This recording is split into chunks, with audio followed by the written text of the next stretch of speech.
Welcome to 91.9 Public Affairs. I'm Micah Terrell. Austin Peay's Department of Computer Science and Information Technologies really made some very important headlines with some big news recently. They have had the graduation of the highest number of computer science majors in the whole Tennessee Board of Regents system. It's 81 graduates. And joining me today is Dr. Bruce Myers, the chair of the Department of Computer Science and Information Technology, and Dr. Karen Maish. She's the Associate Dean of the College of Science and Mathematics. Thank you both for stopping by. Now, first, let's talk about this major milestone that you've had. What do you think it says about computer science and information technology overall at Austin Peay? Well, I think it's a credit to our faculty and our recruitment efforts, especially of transfer students and especially from in-state two-year schools. We've worked very hard at that in the last few years, and we've been very successful. And we noticed that a lot of those students that come in tend to have a background already, right, in computer science? They do. Many of them have a background, some courses from their two-year school, and we also have number of transfer students that have been in the military, and they will have taken courses at many different schools near the military bases where they've been. Now, you mentioned that you have several concentrations now in the computer science program that are really very relevant to today's job force. Could you talk a little bit about more of those two? That's right. We have now 5 concentrations. We have the traditional computer science with heavy math requirement, a lot of programming. We have information systems, which covers a variety of areas, still emphasizes programming, but touches on many other areas that a business might need a graduate to be familiar with when they're hired. Then we have some applied areas, internet and web technology, database administration, and most recently, networking, and networking is taught in our new lab in the Maynard Mathematics and Computer Science building. We just moved there a year and a half ago. And you've had a very diverse group among these 81 graduates who just who completed their studies. We've had women, we've had a lot of minorities, and that's also reflected in the faculty too. Did you want to speak to that also? Well, we're very pleased with our faculty and with the diversity of our faculty. These people all work hard. We come from many different places, but we all want to help the students. The diversity of our student population, I think, comes from the willingness and openness of the faculty to work with the people and to bring them along from where they start. Some of them will not have any computer background, but they are encouraged and think they've done quite well. And this 81 graduates is part of a bigger growth into the department, too. Could you speak about that? I know Dr. Maish or Dr. Myers, which one of you wanted to tackle that? With growth in the department, not only are we continuing, Bruce and all the faculty in computer science, to grow the concentrations like he had mentioned, but we also have developed a professional science master's program as well with currently two concentrations? That's right. Okay. That's correct. Yeah, because I know we've got the one already, which is very helpful with the professional types already. Could you speak a little bit more about those? I might just mention the professional science master's is a master's degree, but it will prepare students for working in the business area as well as technical expertise in the computer field. We have a core that's made up of leadership, communication, and statistics classes that everyone takes, and then they go into their specialty of managing data or predictive analytics, the term big data that we hear so much. We're kind of following that, and a lot of these people will be working, I think, in that area.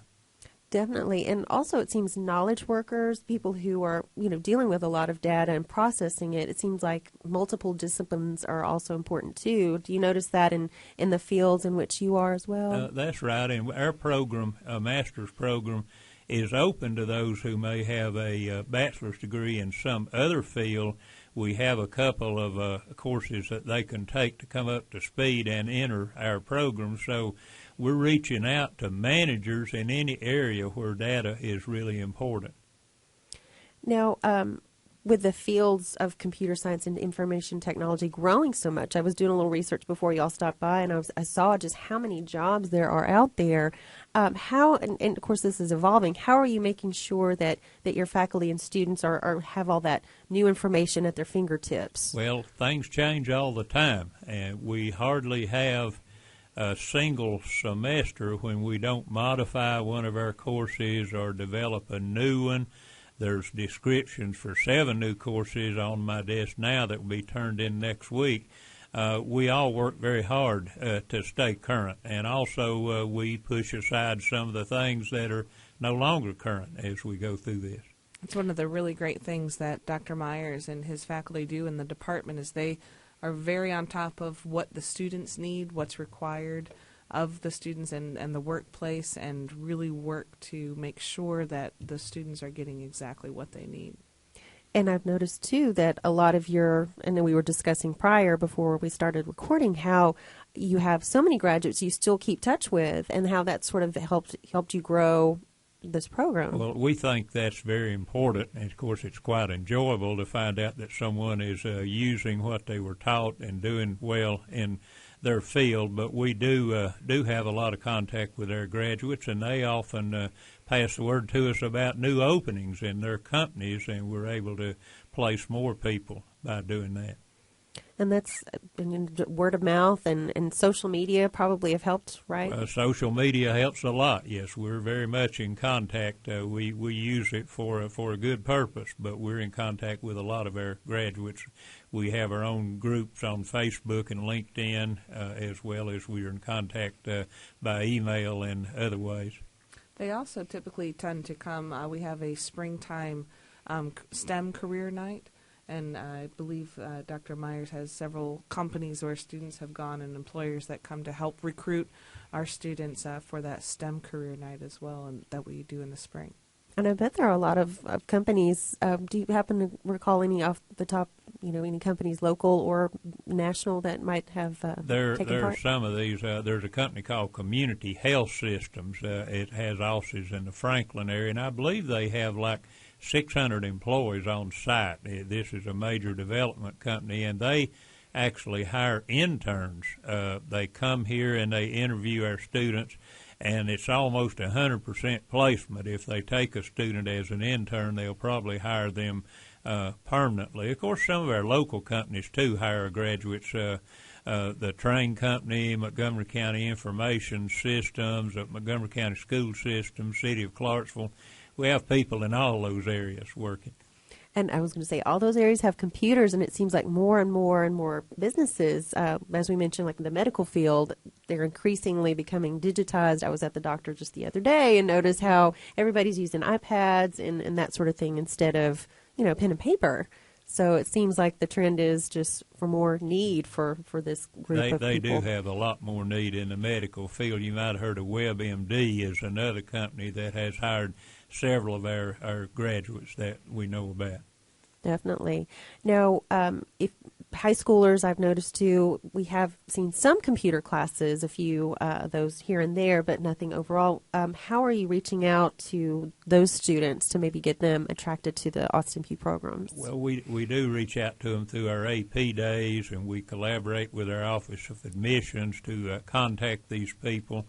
Our people straight out of high school will often be more technical. They usually have a lot of math. They have good test scores, and sometimes they will have taken some classes through dual enrollment. And I think Austin Peay is continuing to promote dual enrollment while they're still in high school. We had a meeting just today as we're working to expand that in our area. And if students are interested, you mentioned there's Facebook pages. If they would like more information about the programs that you offer in computer science and information technology, how's the best way to learn about them? One of the best ways is just to go to our web page. There's an A to Z index on the Austin Peay website. They can find us. There's a whole packet of information that they can download. And, of course, our phone numbers and emails are there, and one of the faculty will answer every inquiry that comes from the web page, and we'll try to do it just very quickly also. Wonderful. And Dr. Myers, Dr. Meisch, I didn't have any other questions, but I'm sure you had more to say. Is there anything else you wanted to share about the great things going on in computer science and information technology? I wanted to at least mention we kind of left out an area of coverage here in our discussion, our mobile software technology. We have a minor in that area, and that's programming for our handheld devices, our iPhones and Droid devices and others. Dr. John Nicholson from our faculty has promoted that, and it's a very popular area of study. We all use these devices, and many people would like to learn to program them. And then we do want to mention that our newest program coming online right now is our Information Assurance and Security Minor, and it's being implemented as we speak, and it'll have the first graduates in the summer of 2016. So that's a couple of our newer programs, not major concentrations, but minors that are doing well. Now, those are very important, too, because I know we've probably all read a lot about the different cybersecurity breaches and that sort of thing. And is that what would be addressed in that course? That's what will be addressed. We'll begin to produce some experts to deal with those areas. That has become a field all of its own, and it's constantly